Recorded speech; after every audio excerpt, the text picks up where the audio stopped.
자, 1번 문항 한번 보시면 윗글에 대한 설명으로 적절한 것이 무엇이냐라고 물었지. 자, 그러면 설명이란 단어가 나왔으니까 독서에서 얘는 완전히 유형화되어 있죠. 글의 구조를 물어보는 거나 내용 전개 방식, 즉 설명 방식을 등을 물어보는 형식상의 어떤 특징을 물어보는 그런 문항에 해당을 합니다. 그러니까 이거를 우리가 대응을 하려면 전체 내용 떠올리기라는 전략을 써야 돼. 첫 번째 문단이 중심 내용이 뭐, 두 번째 뭐, 세 번째 뭐 이렇게 하면은 딱 1번부터 5번 선택지 읽어보면 이런 내용의 구조구나 라는 거를 우리가 알 수가 있습니다. 그렇죠? 자, 그 다음에 이제 2번 문항으로 한번 가보면 윗글에 나타난 블루멘베르크의 견해를 적절하지 않은 거였습니다. 그래서 윗글에 이제 블루멘베르크라는 인물이 나올 거고 견해를 물어봤으니까 결국에는 블루멘베르크의 주장을 파악하는 거예요. 자, 그래서 이 지문 안에 나와 있는 블루멘베르크가 어떤 주장을 펼치느냐라는 걸 우리가 판단을 해봐야 되겠다라는 거. 자, 그 다음에 이제 3번 문항 의도를 한번 보면 기역부터 디귿을 바탕으로 보기에 A, C를 이해한 내용을 적절하지 않은 것. 자, 일단은 기역부터 디귿을 바탕으로 라고 이야기를 했습니다. 그래서 그 위치를 찾아보면은 일단 먼저 봐야 되겠죠. 살펴보면은 이 문단에 언급이 되어 있고 이 문단에 둘째 줄과 넷째 줄과 그 다음에 열째 줄 각각 밑줄이 그어져 있습니다. 그래서 보면은 수사적 기법으로서의 은유, 니은이 불완전한 인식과 추측 표현으로서의 은유, 그 다음에 디귿이 마지막에 절대적 은유 이렇게 나와 있습니다. 그래서 한 문단에 세 개가 모두 다 나와 있는 걸 봤을 때 결국에는 뒤에 3, 4, 5, 6문단에서 이거와 관련되는 설명들이 나와 있을 것이다 라는 걸 우리가 예측을 해볼 수가 있어요. 그렇죠?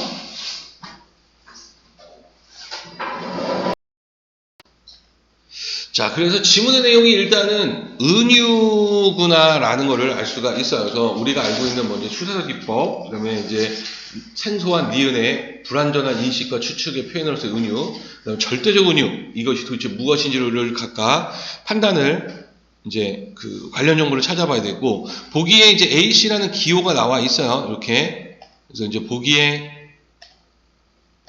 기호가 나와 있으면 선택지부터 먼저 우리가 확인을 해봐야 됩니다. 선택지부터 확인을 해보면 그 이유가 뭐냐면 이렇게 나눠져 있어요. 1번은 A, 2, 3번은 B, 4, 5번이 C 이렇게 나눠져 있습니다. 그래서 각각 A와 관련된 거, B와 관련된 거, C와 관련된 게 이렇게 나와 있어요. 그래서 순서대로 1대1 대응을 이렇게 거꾸로 시켜주시면 돼요. 즉, A, B, C를 다 읽는 것이 아니라 A를 읽고 1번 선택지를 읽고 판단을 하고 그 다음 B를 읽고 2, 3번 선택지를 판단을 하고 C를 읽고 4, 5번 선택지를 우리가 판단을 해야 된다라는 겁니다. 자, 그래서 일단은 본문의 그 은유하고 연결을 시켜야 되겠구나 라고 판단이 들죠. 자, 그 다음이 4번 문항 한번 보시면 자, 윗글을 바탕으로 보기를 이해한 내용으로 적절하지 않은 거였어요. 자, 윗글을 바탕으로 가라고 이야기를 하는 건 윗글이 근거다라는 거고 여러분들의 배경 지식을 개입시키지 말고 본문의 내용을 보기에다가 그대로 적용을 시켜라는 거예요. 그래서 보기를 읽어보면 이게 윗글과 어느 부분하고 연결이 되는구나. 그래서 관련되는 문단이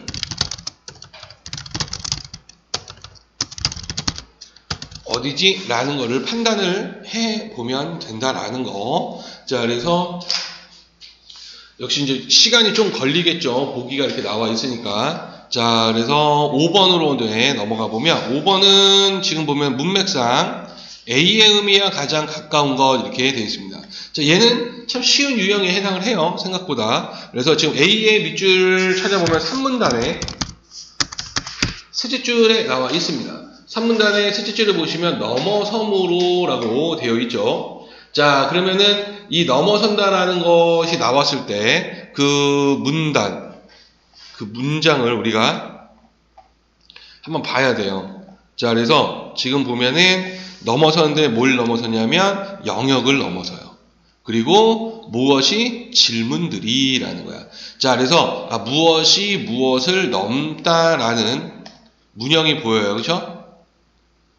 그래서 지금 그거를 머릿속에 이렇게 생각해 보면 그 질문들, 그러니까 정리해 보면 질문들이 영역을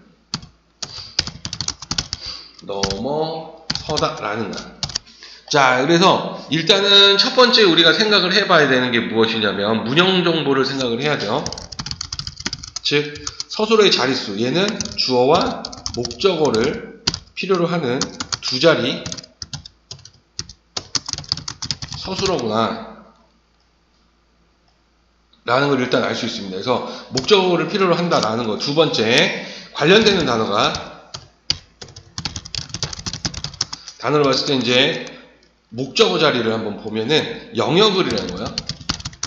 자, 영역이라고 이야기하는 걸 지금 보니까 지금 인식 가능한 영역이라고 했어요. 그렇죠? 자, 그러면은 얘는 추상적인 대상이에요. 구체적인 것이 아니라. 자, 이걸 생각을 하고 가야 됩니다. 자, 그래서 목적어 자리를 보니까 능선을 넘어선 거고, 한살이 넘어선 거고, 영량을 넘어서고, 부엉문을 넘어서고, 고비를 넘어섭니다. 자, 이렇게 했을 때 지금 보면 일단 한살이는 안 되죠. 목적어가 없기 때문에. 그 다음 능선과 부엉문은 구체적인 대상이기 때문에 안 된다는 거예요. 자, 그러면은 영량을 넘어선다, 고비를 넘어선다라고 이야기했을 때 이제 이 넘어서다라는 거, 영역을 넘어서다의 의미를 우리가 판단을 해보면 의미 자질을 한번 본다면 이 영역을 넘어서다 어떤 기준의 의미가 되어 있습니다. 그래서 그 기준을 넘어선다라는 거거든요. 그렇다면은 일단은 3번에 나와 있는 영량을 넘어서다라는 것이 어떤 기준, 영량이라는 어떤 기준이 설정이 된 거고 그걸 넘어서는 거고, 고비를 넘어선다는 거는 고통을 지나다라는 의미가 돼버리잖아요. 그렇죠? 그러니까 지금 넘어서다라는 의미보다 이건 지나가다라는 유효로 바꿀 수 있기 때문에 3번이 답이다라는 겁니다. 그래서 우리가 사전을 모르더라도 모국어기 때문에 문형정보 관련되는 단어가 어떤 추상적이냐 구체적이냐, 그 다음에 의미 자질을 봤을 때 이건 기준의 의미를 가지고 있어야 되는구나 라고 판단을 한다면 3번이 가장 가까운 답이다 라는 것을 알 수가 있습니다. 그렇죠? 자, 이제 지문의 내용으로 한번 가보면 첫 번째 문단부터 한번 가보도록 합시다. 자, 은유에 대한 학문적 정의는 아리스토텔레스 시작에서 처음 등장한다. 자, 그래서 지금 보면 이제 은유에 대한 학문적 정의가 아리스토텔레스가 처음 했다라는 거예요. 그렇죠? 이에 따르면 은유는 낯선 이름들의 전이다. 자, 그래서 아리스토텔레스가 정의한 은유는 낯선 이름들의 전이라고 했습니다. 즉, 같은 얘기를 해요. 어떤 대상을 가리키기 위해 그 대상의 이름이 아닌 낯선 이름을 사용하는 것이다. 그래서 이제 어떤 대상을 가리키기 위해서 낯선 이름을 사용하는 것이다. 자, 20세기 독일 철학자 블루멘베르크는 이제 블루멘베르크가 등장을 했습니다. 시험제 물어보는 2번에서 자, 평생 은유에 대한 연구로 철학적 사유를 개진하며 철학, 과학, 신화 등을 아우르는 모든 텍스트를 은유적 구조로 파악했다. 자, 그래서 지금 보니까 철학, 과학, 신화 등을 모두 다 포함하는 모든 텍스트를 은유적 구조로 파악을 했대요. 자, 그는 블루멘베르크죠. 은유란 현재 블루멘베르크의 은유 정의가 나오네요. 인간이 세계 및 자신의 실존에 대해 창조해낸 상들이라고 주장하며, 자, 그래서 세계 및 자신의 실존에 대해서 창조해낸 상들이다. 자, 이를 통해 인간의 삶의 방식을 읽어내고자 한 자신의 은유를 은유학이라고 명명했다. 자, 그래서 지금 보면 이제 자기의 이를 통해서 인간의 삶의 방식을 찾고자 했던 거죠. 이거를 이제 은유학이다라고 이야기를 했어요. 자, 그래서 첫 번째 문단에서는 지금 처음에 한 게 아리스토텔레스, 두 번째가 이제 블루멘베르크가 등장을 하는데, 여기서 가장 핵심이 바로 이거죠. 은유라는 것은 결국에는 세계 및 자신의 실존에 대해 창조한 상들이다 라고 이야기를 했다라는 거. 자, 이제 두 번째 문단으로 한번 가보도록 합시다. 자, 그는 블루멘베르크죠. 자, 은유에 대한 종래 철학적 해석을 두 가지로 제시하며 이로 인해 은유의 중요성이 간과되었다고 주장했다. 자, 그래서 은유가 계속 나오고 은유에 대해 종래 철학적 해석을 두 가지로 제시를 했대요. 자, 그래서 은유의 중요성이 간과되었다. 자, 그래서 이제 첫 번째 바로 수사적 기법으로서의 은유다라는 거. 자, 이게 이제 종래 철학적 해석이에요. 수사적 기법. 자, 이런 관점에서 은유는, 자, 이제 여기에서 이제 은유죠. 명료한 사실에 대한 표현을 강화하기 위한 수단으로서 군더더기나 장식에 지나지 않는다. 자, 그래서 이제 명료한 사실에 대한 표현을 강화하기 위한 수단이다. 그래서 군더더기나 장식에 불과하다라고 이야기했습니다. 자, 부정적으로 지금 보네요. 두 번째죠. 명확한 개념적 인식에 이르지 못한 불완전한 인식과 추측의 표현으로서의 은유이다. 자, 그래서 이제 불완전한 인식과 추측의 표현으로서의 은유. 자, 이때 은유는 개념이 형성되기 이전에 잠정적으로 사용되는 필요악 같은 것이며, 자, 그래서 개념이 형성되기 이전, 바로 그 잠정적으로 사용이 되는데 필요악이다라는 거. 안 좋은 거야. 근데 필요한 거야. 필요하긴 한데 악에 해당한다는 겁니다. 자, 인간의 사유가 발달하여 어떤 대상을 가감없이 표현할 수 있는 투명한 형식을 찾아내면 은유는 더 이상 필요하지 않게 된다. 자, 그래서 인간이 그 어떤 대상을 가감없이 표현할 수 있는 투명한 형식을 찾아내면 은유는 필요하지 않다라는 거예요. 자, 그래서 지금 둘을 봤을 때 첫째는 군더더기나 장식. 그래서 그 다음에 니은은 불완전한 이제 추측의 표현이니까 필요하지 않아요라고 이야기한 거죠. 자, 이런 관점에서 궁극적으로 철학의 모든 은유가 순수하게 개념적인 용어로 대체되는 것이 바람직하다고 간주했다. 자, 이제 주장이 나옵니다. 바로 철학의 모든 은유는 순수하게 바로 개념적인 용어로 대체되는 것이 바람직하다. 자, 블루멘베르크는 전통 철학의 지적대로 은유가 수사적 표현이거나 아직 개념으로 환원되지 못한 잉여일 수 있다는 점을 인정하면서도, 자, 그래서 이제 전통 철학에서 이야기한 수사적 표현 또는 잉여, 개념으로 환원되지 못한 잉여, 이거를 인정을 했다는 거예요. 즉, 기억과 니은, 첫 번째 수사적 기법, 두 번째 불안정한 인식의 추측의 표현을 인정을 했어요. 자, 은유 중에서 결코 개념으로 대체될 수 없는 고유한 표현 형식으로서 철학적 언어의 근본 바탕이 되는 것이 존재한다고 주장하며 이런 은유를 절대적 은유라고 명명했다. 자, 그래서 블루멘베르크가 하고자 하는 얘기는 바로 이거였네요. 절대적 은유. 바로 이 절대적 은유는 개념으로 대체될 수가 없는 고유한 표현 형식이고 철학적 언어의 근본 바탕이 되는 것이다 라는 거. 이 세 가지 특징을 갖고 있네요. 자, 그래서 두 번째 문단에서는 전통 철학에서의 해석, 첫 번째 수사적 기법, 두 번째 불완전한 인식과 추측의 표현을 설명을 했고, 두 개는 지금 다 비판적으로 봤죠. 그러면서 블룸베르크가 일단 인정을 하지만 그래도 절대적 은유, 즉 개념을 대체될 수 없고 고유한 형식이고 철학적 언어의 근본 바탕이 되는 은유가 있다. 이게 바로 절대적 은유다. 자, 세 번째 문단으로 한번 가보도록 합시다. 자, 블루멘베르크에 따르면 계속 이제 블루멘베르크죠. 절대적 은유는 개념적 사고에 미달하는 것이 아니라 오히려 개념적 사고의 바탕이 되면, 자, 이제 이 절대적 은유가 계속 반복되고 있는 핵심어고 바로 개념적 사고의 바탕이 된다. 세계 본질이나 삶의 지향성 등과 같이 개념으로 설명할 수 없는 궁극적인 질문들에 답하려는 시도이다. 자, 그래서 세계 본질, 삶의 지향성 이런 것처럼 개념으로 설명할 수 없는 이런 질문들, 궁극적인 질문들에 답하려는 시도가 바로 절대적 은유다. 자, 그 질문들은 이성을 통해 인식 가능한 영역을 넘어서므로 규정적 해답을 구할 수 없는 것들인데, 자, 그 질문들은 이성을 통해 인식 가능한 영역을 넘어섰다라는 거. 자, 그래서 규정적인 해답을 구할 수가 없다. 왜냐하면 우리 이성의 인식 가능한, 이성을 통한 인식 가능한 영역을 넘어섰기 때문에 우리가 해답을 찾을 수가 없다는 거예요. 자, 절대적 은유는, 자, 계속 절대적 은유가 이제 나옵니다. 현실의 총체성을 묘사하는 이미지를 생성하여 우리가 사는 세계를 표현한다. 자, 현실의 총체성을 묘사하는 이미지를 만들어서 우리가 사는 세계를 표현한다라는 거예요.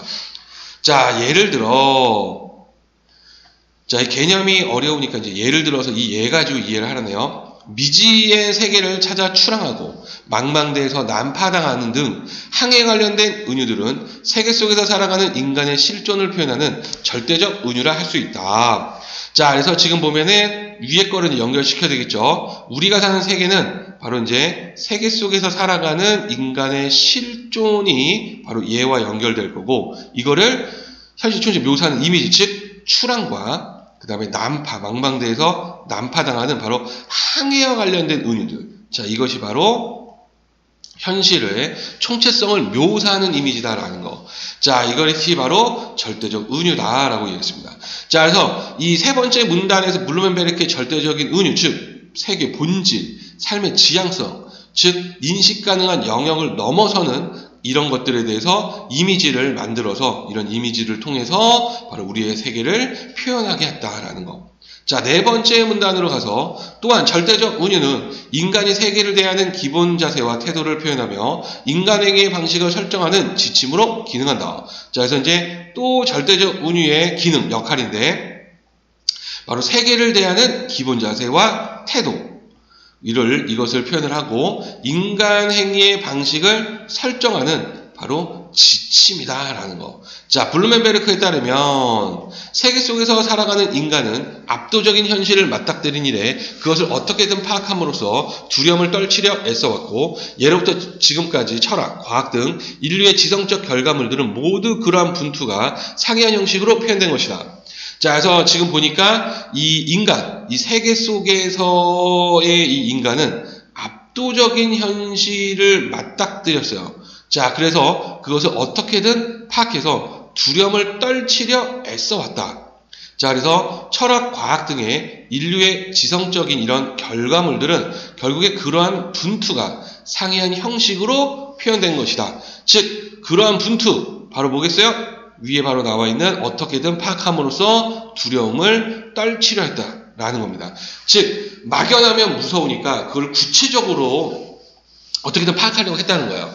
자, 하지만 뭔가 문제가 있어. 이러한 그런 노력에도 불구하고 여전히 인간이 개념으로 규정할 수 없는 궁극적 영역들이 있는데 절대적으로는 여기에 구조를 부여하여 세계에 대한 명백한 현상을 제공함으로써 인간이 세계와 조화로운 관계를 맺도록 돕는다고 보았다. 자, 그럼에도 불구하고 뭐 하는 거야? 개념으로 규정할 수 없는 궁극적 영역들이 존재하더라. 자, 이때 이 절대적 은유가 구조를 부여하게 되고 바로 세계에 대한 명백한 형상을 제공해준다. 그래서 인간이 세계와 조화로운 관계를 맺도록 돕는다. 자, 이 얘기도 무슨 얘기냐? 바로 위에 있는 거랑 똑같아요. 이해가 되지 않는 인간의 우리가 이성을 뛰어넘는 이런 부분들을 어떻게든 파악하려는 거야. 그죠? 그래서 이 절대적 은유가 그 어떻게든 파악하는 그 수단으로서 바로 구조를 부여하고 명백한 형상을, 이미지를 만들어냅니다. 그러면 두려움을 떨치게 되고 세계와 조화로울 수 있다라는 거예요. 자, 예를 들어, 또 이제 개념이 어려우니까 예를 들어죠.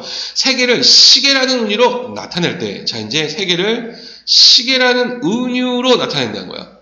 자, 그러면 이 세계라는 것은 결국 이 세계는 일정한 규칙에 따라 움직이는 하나의 시계, 즉 질서 있는 전체가 된다는 겁니다. 자, 우리가 이제 이 세계라는 것은 개념으로 규정할 수 없는 궁극적 영역에 해당해요. 자, 그랬을 때 우리가 그것을 절대적 은유, 즉 구조를 부여하는 것, 시계라는 구조와 명백한 형상을 제공을 하게 되면 질서 있는 전체로서 파악할 수 있는 거예요, 인간이. 이해가 되게 되죠. 그러면 세계는 더 이상 예측 불가능한 것이 아니므로 현실은 더 이상 공포의 대상이 아니게 되는 것이다. 자, 그래서 결국에 이 세계라는 것은 예측 불가능한 것이 아니게 돼요. 왜? 질서가 있는 것이 되니까. 그러면 공포의 대상이 아니다 라고 이야기를 한 겁니다. 자, 그래서 네 번째 문단에서 이 블루멘베르크의 절대적 은유라는 것을 설명을 했는데 결국에 인간이 두려움을 떨치려 했다는 거예요. 두려우니까 그럼 결국에는 어떻게든 그 현실을 파악하려고 했을 때 바로 이 절대적 은유가 수단으로서 구조를 부여하고 형상을 제공해 주더라. 그러면 결국에는 예측 불가능한 것이 아니기 때문에 공포의 대상이 아니게 돼요 라고 이야기한 겁니다.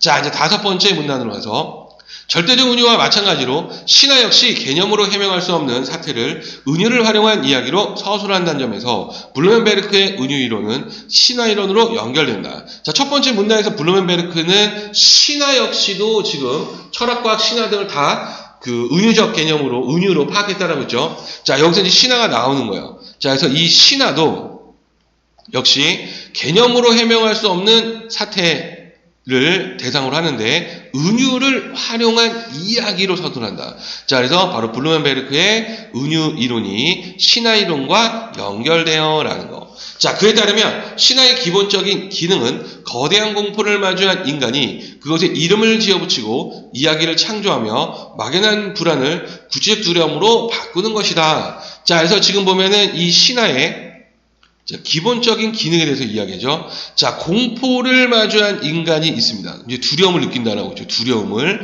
자, 거기에 이름을 지어붙이고 이야기를 창조해요. 즉, 은유를 만들어내는 거야. 즉, 형상과 구조를 부여하죠. 그러면 막연한 불안을 구체적 두려움으로 바꿀 수가 있다는 겁니다. 이제 파악을 할 수가 있다는 거죠. 바꿔요. 그렇다면 세계에 거친 폭력과 혼돈으로부터 자신의 안전을 도모하려는 것이다. 자, 결국에 폭력과 혼돈, 이 세계의 폭력과 혼돈에서 그걸 파악하니까 안전을 도모할 수 있다는 거. 자, 이제 또 개념이 오니까 예를 들어주죠. 신이 최초로 언급되는 고대 그리스 문헌에서 신들은 만물을 질서에 따라 배치하는 권능을 가진 존재로 서술되어 있는데 이런 이야기를 통해 인간은 이성으로 파악할 수 없는 섭리를 신들의 권능으로 여김으로써 자연이 아무리 거칠고 난폭해도 일정한 질서에 따라 운행할 것이라는 믿음을 갖고 비로소 안도하게 된다. 자, 이 신들, 고대 그리스 문헌의 이 신들은 만물을 질서에 따라 배치하는 권능을 가진 존재다라는 거. 자, 결국에 인간은 이성으로 파악할 수 없는 이 섭리를 신들의 권능으로 여기게 됐다는 거야.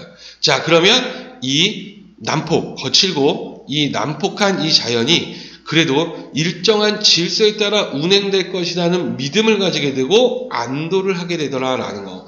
자, 그래서 우리가 이성으로 파악할 수 없는 바로 자연, 이 자연의 어떤 그 섭리를 바로 신들의 권능이다라고 은유로 바꿔버리는 거죠. 그러면 이 신들은 질서에 따라 배치한다라고 생각했기 때문에 결국에 자연도 일정한 질서가 있을 거야. 그러면은 질서만 찾으면 되는구나 해서 안도하게 된다. 즉 공포로부터 벗어날 수 있다는 거죠. 자, 이런 자기보호 기능에서 이거를 자기보호 기능이라고 했네요. 더 나아가 신화는 다양하게 변주되어서 인간이 추구하는 가치를 함축하는 서사로 진화한다. 자, 이제 이 신화가 변주가 돼서 바로 인간이 추구하는 가치를 함축하는 서사로 진화를 한다. 자, 신화의 의미는 고정불변의 실체가 아니라 신화의 전승과 수용 과정에서 역사적 존재인 인간의 문화적 선택에 따라 의미의 선택과 변이가 일어나는 것이다. 자, 이제 신화의 이 의미에 대해서 이야기를 하는 거예요. 고정불변의 실체가 아니다라는 거. 자, 그래서 신화의 전승과 수용 과정에서 역사적 존재인 인간에 의해서, 인간의 문화적 선택에 의해서 의미의 선택과 변이가 일어나요 라고 이야기를 하고 있습니다. 자, 그래서 다섯 번째 문단이군요. 다섯 번째 문단에서 지금 이제 신화에 대해서 이제 새로운 화제가 바뀌었죠. 신화도 역시 블루멘베르크 은유 이론으로 연결이 되는데 바로 막연한 두려움에서 바로 그 이름을 지어붙이고 이야기를 창조하는 그 절대적 은유를 해서 두려움을 없앤다라는 거. 자, 그래서 그것을 바로 자기보호 기능이다라고 이야기를 하는 거죠. 자, 그래서 결국에는 이 신화라는 것은 인간의 선택에 의해서 의미가 변하더라라고 이야기를 한 거예요. 절대적인 게 아니다. 자, 이제 마지막 여섯 번째 문단으로 가서, 자, 블루멘베르크의 학문적 탐구는 인간이 자기 자신과 세계를 이해하는 역사적 과정 속에서 은유가 담당하는 역할과 신화의 기능, 우리가 신화를 변형시켜온 과정 등을 검토함으로써 인간 실존의 창조적 본성을 드러냈다는 점에서 의의가 있다. 자, 그래서 지금 보면은 바로 인간 실존의 창조적 본성을 드러낸 것이 의의예요 라고 이야기하면서 마무리를 하고 있습니다. 자, 그럼 이제 1번 문항으로 한번 접근해 봅시다. 자, 결국에는 은유에 대해서 이야기를 하는 거고, 블루멘베르크의. 그래서 종래 철학적 해석인 두 가지 기억과 니은을 비판을 했고, 세 번째 문단부터 절대적 은유, 세 번째, 네 번째가 절대적 은유, 다섯 번째 문단이 바로 신화에 대해서 설명을 했습니다. 자, 그럼 결국에는 2번이 답이 되겠죠. 은유와 관련한 특정 학자, 즉 블루멘베르크죠. 개념을 설명을 하고, 자, 그래서 이 개념이 어디서 나오게 되냐, 바로 첫 번째 문단에서가 아니라 두 번째 문단이죠. 자, 이 문단에서 지금 일곱째 줄부터 끝부분, 일곱째 줄에서 끝부분에 처음으로 절대적 은유가 나오고, 세 번째 문단과 네 번째 문단에서, 그 다음에 플러스 3, 4, 세 번째 문단과 네 번째 문단에서 좀 더 그 기능을 설명을 했죠. 자, 그리고 의의는 여섯 번째 문단, 마지막 문단에서 인간 실존의 창조적 본성을 드러냈다는 점에서 의의가 있어요.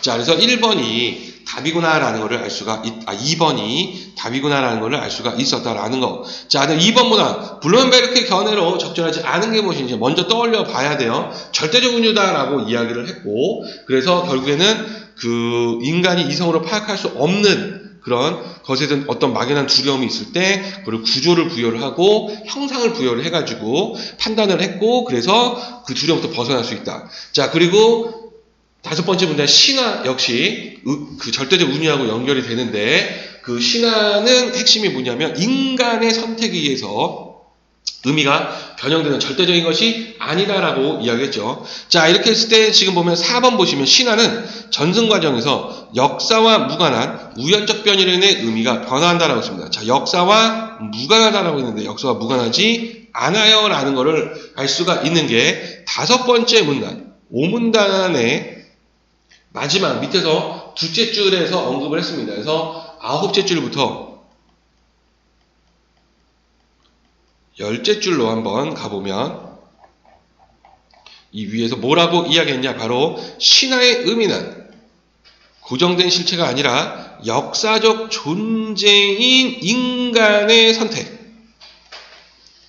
자, 이것을 이야기한 거죠. 그렇다면 인간이 역사적 존재니까 역사와 무관하다고 할 수가 없다라는 거야. 그죠? 그래서 4번이 틀렸구나라는 것을 알 수가 있었다. 자, 그 다음에 이제 3번 문항으로 한번 가서, 자, 3번 문항 보면은 이제 수사적 기법으로서의 은유, 불완전한 인식과 추측의 표현에서의 은유, 그 다음 디귿이 그 절대적 은유에 해당을 한다라고 이야기했습니다. 그래서 각각 대응이 된다라고 이야기했죠. 자, 답은 4번으로 나와 있는데, 자, 그래서 C 부분 한번 보도록 합시다. 자, 다윈은 이제 다윈이라는 의미죠. 종의 기원에서 여러 사투리가 이제 사투리의 예를 들어줍니다.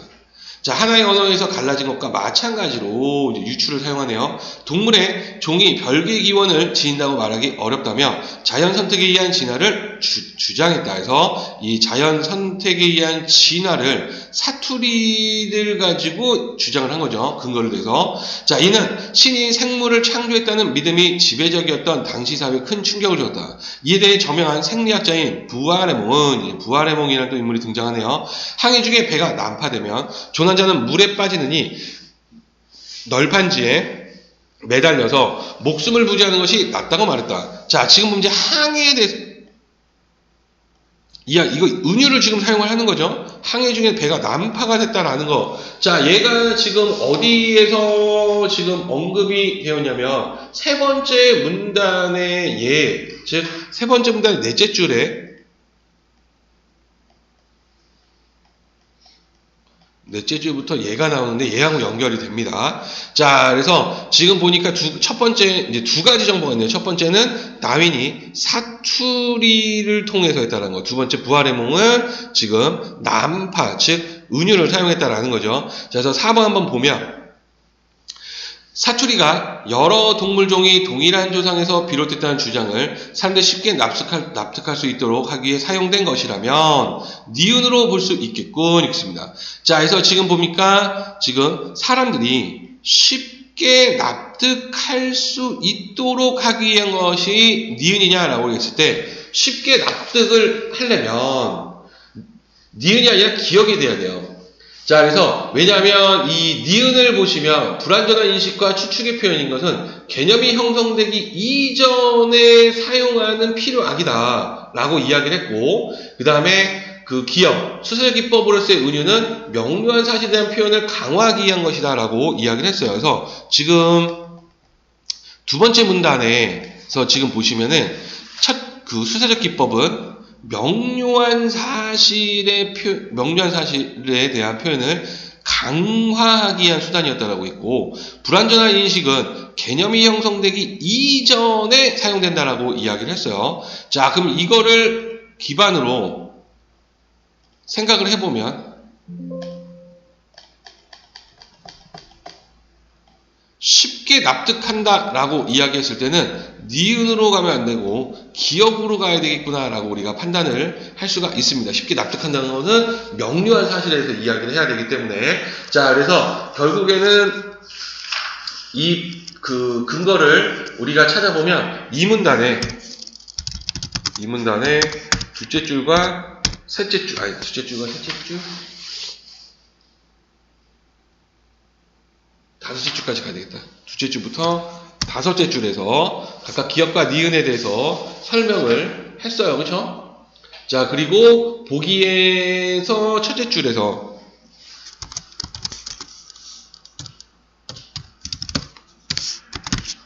줄에서 사투리가 하나의 언어에서 갈라진 것과 마찬가지로 라고 이야기를 했기 때문에 명료한 사실에 대해서 이야기를 한 거죠. 그러니까 4번은 그 사람들이 쉽게 납득하고 명료한 사실과 관련되니까 니은이 아니라 기억과 관련된 것으로 봐야 되겠구나라는 것을 알 수가 있습니다.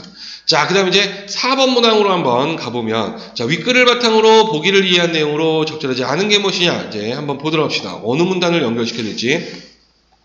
자, 그리스 신화에 등장하는 신들 중 하나인 프로메테우스에 대한 가장 오래된 기록으로 꼽히는 기원전 700년경에 쓰인 헤시오도스의 신통기이다. 자, 그래서 지금 이제 프로메테우스에 대한 가장 오래된 기록은 바로 헤시오도스의 신통기다라고 이야기했어요.